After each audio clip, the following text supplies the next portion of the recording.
Sometimes the joy is just absorption. It doesn't always happen that way, and sometimes I have to work on things in quite a different manner, quite deductively and dispassionately. But when there's absorption and when there's a sense that I'm not having to work very much at something, I feel both a little bit guilty because often I'm being paid, and I haven't quite reconciled the problem of being paid for something that I enjoy that much. But that's the situation in which I feel tremendous happiness, that I am discovering things almost for free, like I haven't had to pay anything like the price I might expect for that kind of enjoyment. Well, the challenge is how difficult it sometimes is to apprehend an image, to pull it in. Sometimes takes a very long time between the sense of a possibility and the realization, and that's can become irritating and in fact very anxious making, and can make my profession seem very unfriendly.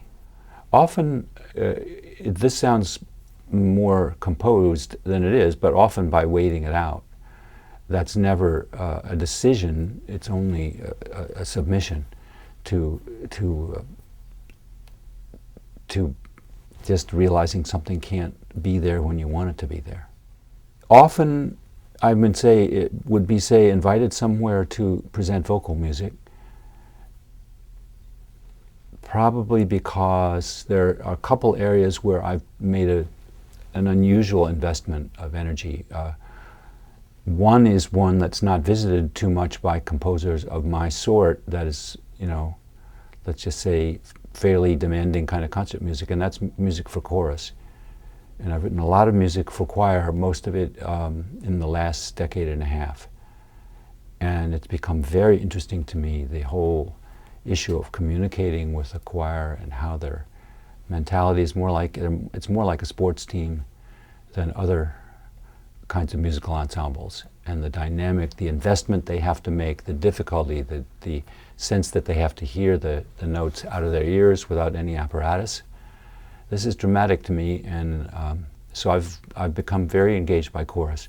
The other thing that I do often is make pieces for singer and ensemble, or singer and orchestra, and there my very old interest in text, and really, in a sense, making friends with, not literally, an author or poet until I feel like I've engaged it sufficiently to move somewhere else.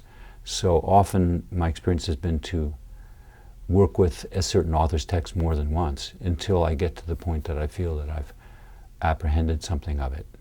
I just try to not listen too much to all the wonderfully orderly ways that everyone does things.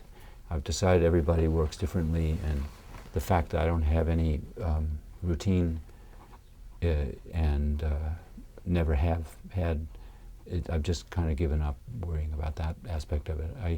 I tend to work in very unpredictable moments, and I'm learning more and more as I think life gets more complicated as you go along. You have more things you have to keep track of.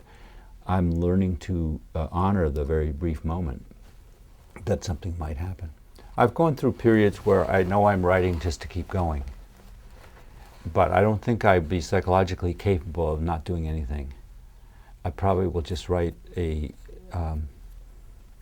piece that can be more executed than actually fantasy. The fantasy element gives way somewhat to knowledge, but I would rather do that than not do anything. And it also makes me appreciate much more. Those are the pieces there that if they're commissions, I feel like I earn my money. And sometimes if I have a commission and I am in a very wide open and immediate and I'm apprehending things easily, when I get the money, I think, my gosh, I didn't even earn this. But then I think it evens out. My fee schedule is probably based on the average in terms of these work experiences.